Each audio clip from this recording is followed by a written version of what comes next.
अत्यंत खुशी हृदय में उत्पन्न हुई। और एक बात याद रखना, हमारे और आपके हृदय में अपार खुशी समाहित हो जाए तो हमारी और आपकी हिम्मत नहीं है उस खुशी को छिपा लूं।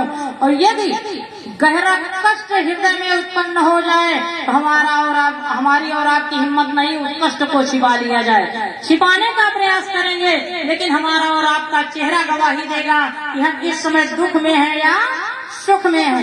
ठीक इसी प्रकार से भगवती सती जान गई कि देवपति महादेव मन ही मन इतना प्रसन्न हो रहे हैं। कारण क्या?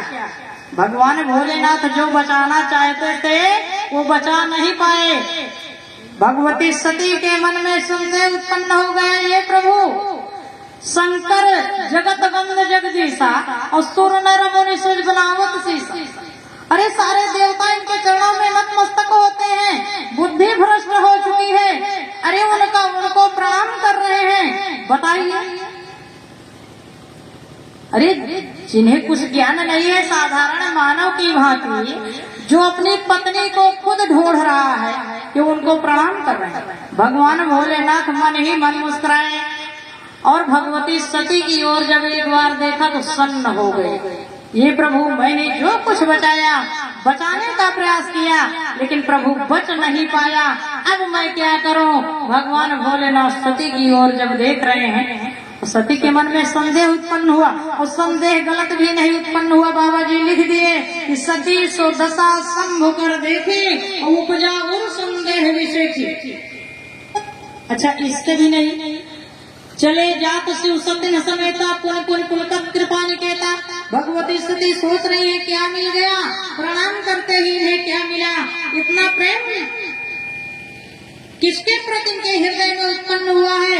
जो अत्यंत प्रेम मग्न भोलेनाथ दिख रहे हैं, हमारे तरफ ध्यान नहीं दे रहे हैं। भगवान भोलेनाथ सन्न हो गए। जब सती की ओर देखे तो सती के मन में जो संदेह चल रहा था, भगवान भोलेनाथ उसे मिटाने का प्रयास कर रहे हैं।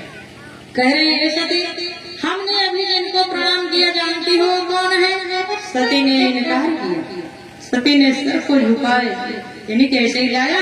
भगवान भोलेनाथ जान गए, हो सकता है इनको पता नहीं हो, क्योंकि बाबा अगस्त ऋषि के आश्रम पर सती जी भगवान राम की कथा ध्यान से सुनी होती तो संदेह उत्पन्न होने का कोई प्रश्न नहीं था, लेकिन कथा को ध्यान से नहीं सुनी, इसलिए भ्रमित हो गई। लीला को देख करके भगवान भोलेनाथ 4-5 प्रमाण दे रहे हैं और कहते हैं, देवी हमने जिनको प्रणाम किया वो कौन है, आप सुनिए।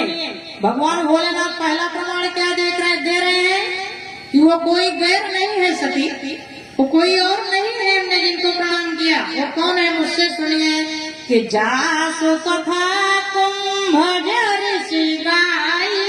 पहला प्रमाण, और भक्ति जासु मैं मोने न सुनाई, सेवक जाहि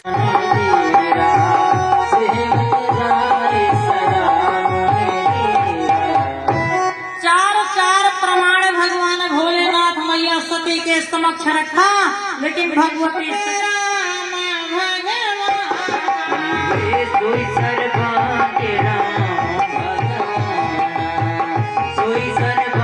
लोक की लीला को मुझे दिखाते हैं। ये तो साधारण मानव की भांति देवी सीता को खोज रहे हैं, वास्तव में ये ब्रह्म होते, इनके ईश्वर भगवान राम होते तो राम का मतलब ब्रह्म स्वयं जान जाते। जनक नंदनी देवी सीता इस समय कहाँ विद्यमान है, साधारण मानव की भांति खोजने की आवश्यकता नहीं। सती ने लीला को देख करके भ्रमित हुई है, सती ने लीला को देख करके वहम में पड़ी हैं। और वास्तव में राम जी तो ब्रह्म हैं, लेकिन कहा गया है जाकी रही भावना जैसी प्रभु मूर्त देखी थे तैसी। सती जी राम जी के उस स्वरूप पर न पहुँचते हुए साधारण मानव समझ रही हैं। भगवान भोलेनाथ को अत्यंत क्रोध लगा, कहा सती जय ही विधि जाई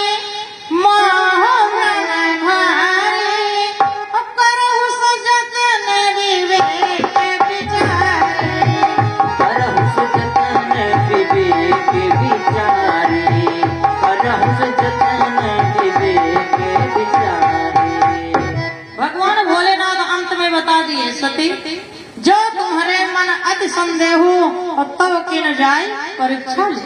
भगवान भोलेनाथ कहने लगे कि मोरे कहे न संशय जाई, विधि विपरीत भलाई नहीं।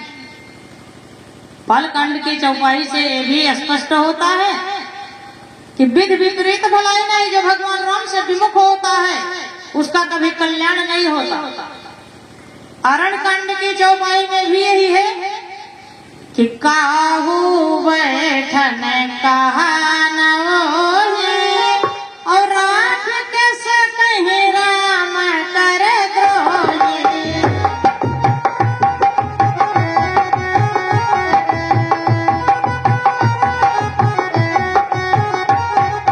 सुंदरकांड की चौपाई में भी ये प्रमाण मिला है कि शंकर सहज विष्णु वजतो ही सकहि न राख राम कर द्रोही।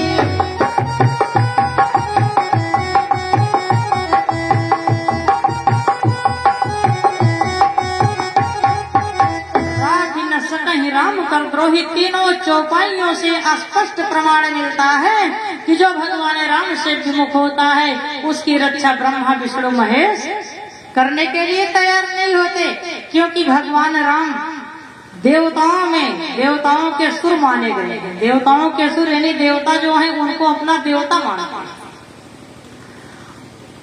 और कैसे देवता मानते हैं आइए ध्यान आ गए, मैं आपको बता दूं कि भगवान राम जब अहिरावण के यहाँ गए थे ना, और अहिरावण जब बलि देना चाहता था, और जब बलि देना चाहा तो अंत में वहीं के लोगों ने कहा है, अहिरावण पाताल के लोग ने कहा है कि अहिरावण भल कीन ही न काजू, आने से कपट वेश सुर राजू। अरे ये तो देवताओं के राजा भगवान राम को हर करके लाया है, इसका कल्याण होने वाला नहीं। विचार करने की बात है। भगवान भोलेनाथ सती जी से कहते हैं जा करके परीक्षा लीजिए, लेकिन सती ये कहूँ बार नहीं पूछा, ये नाथ आपके इष्टदेव भगवान राम की परीक्षा लेने का ज्ञान हमें नहीं है, कृपया आप मुझे समझा करके उपाय बताइए, तब मैं जा करके परीक्षा लूंगी। लेकिन भगवान भोलेनाथ जैसे इतना शब्द कहा जा करके परीक्षा ली, भगवती सती देवपति महादेव की पत्नी, विचार करने की बात है, कलयुग भी नहीं था, त्रेता युग था।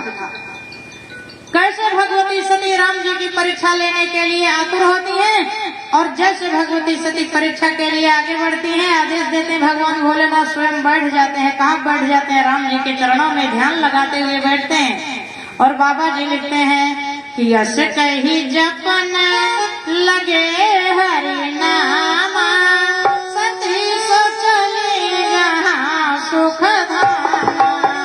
सती जो चली जहाँ सुख धामा, सती जो चली जहाँ सुख धामा। भगवती सती उसी मार्ग में जाकर के पहुंचे जहाँ भगवान राम और छोटे भैया लक्ष्मण देवी सीता की खोज में लगे हुए।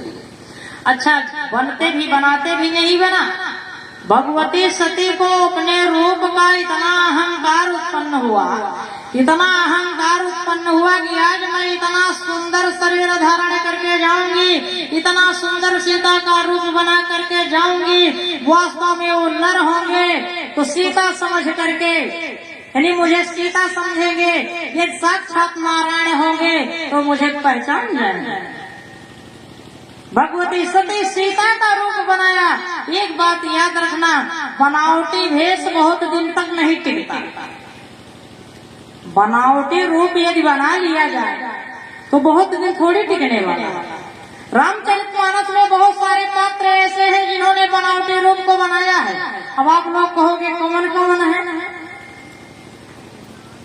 तो देवराज इंद्र का पुत्र जयंत कौवे का भेष धारण करके भगवती सीता के चरणों में चोंच मारा।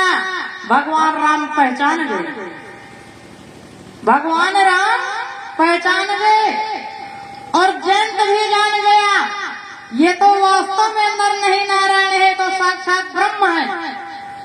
पंचवटी में सूर्पनखा 16 श्रृंगार करके भगवान राम के पास आई बनावटी रूप धारण करके, लेकिन भगवान राम उसकी तरफ देखे नहीं।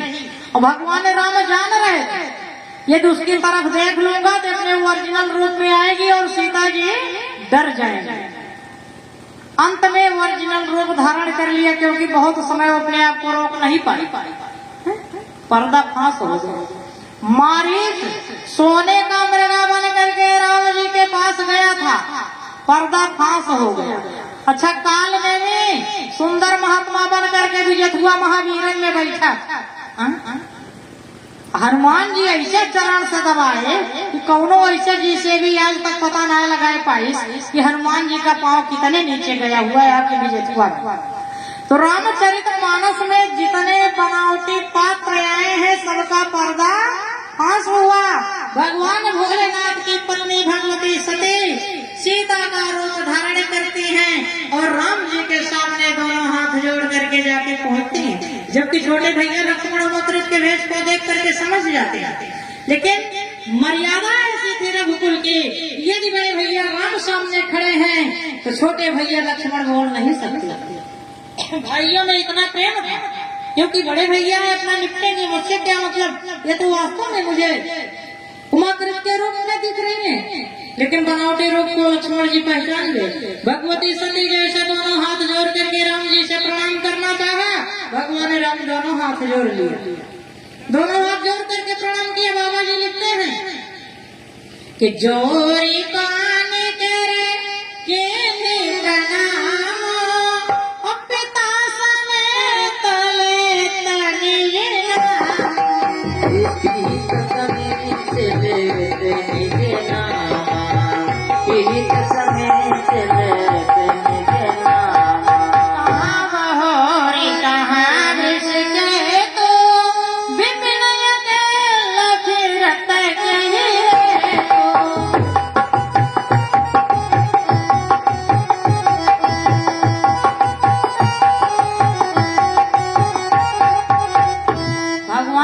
करुणा के सागर हैं, दीनों पे दया करने वाले नारायण हैं।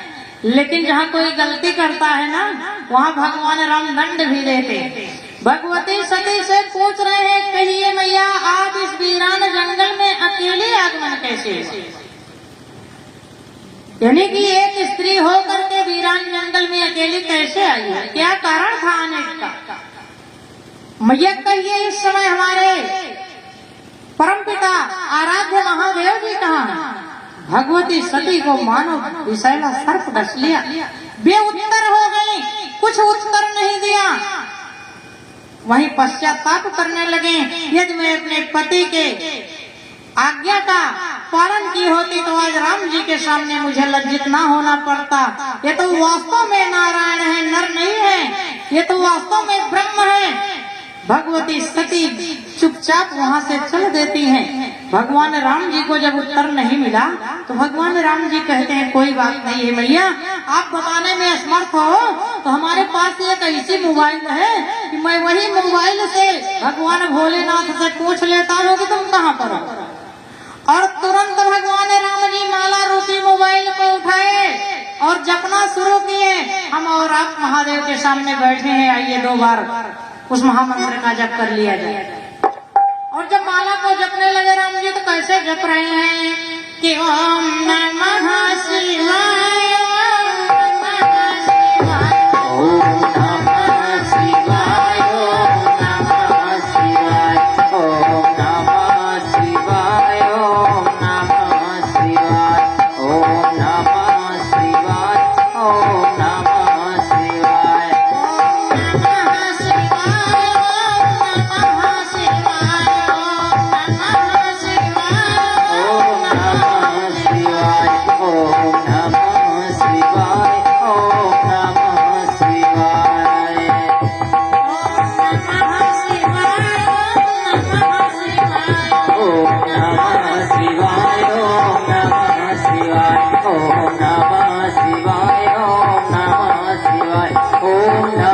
शिवाय।